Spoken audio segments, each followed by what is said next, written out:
There has been a lot of talk lately about saturated fats, eating more healthy, but buyer beware. Some of those healthy options at the grocery store may not really be healthy. That's where we turn to Brenda Bustillos. Brenda's a registered dietitian. She is also with the Texas A&M Health Science Center School of Public Health. Correct. And so you know what you're talking about when we talk about this stuff.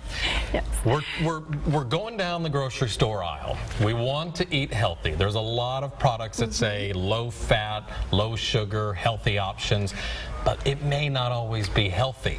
Correct. Take it from there. What do we look for? Well, I applaud the efforts of consumers who are really trying to inform themselves about what are the healthier options versus the not so healthy, because of course those are very important and essential to health.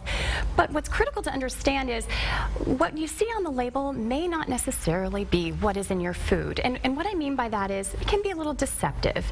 So for example, you mentioned something like low fat or fat-free or sugar-free. The one I see, no sugar added. There you go, no sugar added. That's a tricky one. Talk about that. Well, if you have no sugar added in a food, that simply means that the manufacturer didn't add any additional sugar to what's there. So there is sugar, it's just no sugar added. That's right. There's a possibility that there are sugars in there, but they're naturally occurring sugars, other carbohydrates from the that food occur. supply. For example, in The agency gave food manufacturers. So does no sugar added simply mean that the manufacturer did not add sugar in addition to those that are already there. Your takeaway from this is when you look at a product and you see those buzzwords on the front of it, the low fat, no sugar added, what we really should be looking at is the back, the nutritional labels, but that can be confusing sometimes. You're absolutely right. And I've, as a dietitian for almost 10 years now, that is probably one of the biggest questions I get from consumers is, well, how do I navigate this nutrition facts label?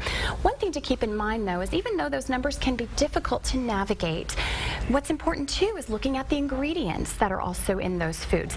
So for example, I'll use bread. Bread, a commonly purchased item. If you're looking for something that's a healthier option, you want to find a bread that is whole wheat or 100% whole grain. But if you look at that ingredients list and it says something like enriched bleach flour or enriched flour of some sort, that not necessarily means that there is a whole grain product in there. It just means that that flour has been ground so much and so heavily processed that the fiber that you could be missing in something that's a whole grain product is not there. So the big takeaway, the first thing on the ingredients list on the product is what's in the most in there. That's right. It's the most occurring product in terms of weight. So if you're looking for that 100% whole grain or that better product, look for whole wheat or whole oats. Something that says that versus that flour that's been enriched or overly processed, for example. Stay away from processed foods, keep it natural, organic's good. This is the one that I want to talk about because this one tricks me up quite a bit. When we go and buy the power bars, the energy bars, we think we're doing good. I think I'm doing good when I go and buy the energy bars, but I've looked at some of those and then you see that they're like 400, 500 calories and 50 grams of sugar.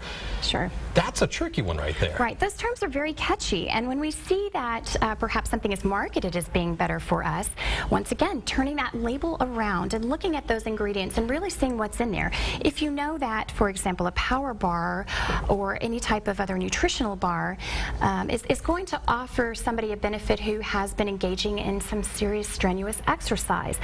Because the front of it will say high in protein, but the back of it's going to say 50 grams of sugar, and I don't need 50 grams of sugar. Right, exactly. So you can get just as much energy and just as much nutritional value from eating something that's a little bit more wholesome, a little bit more to its original or natural state, such as fruits, vegetables, and drinking plenty of water. I can't stress that enough.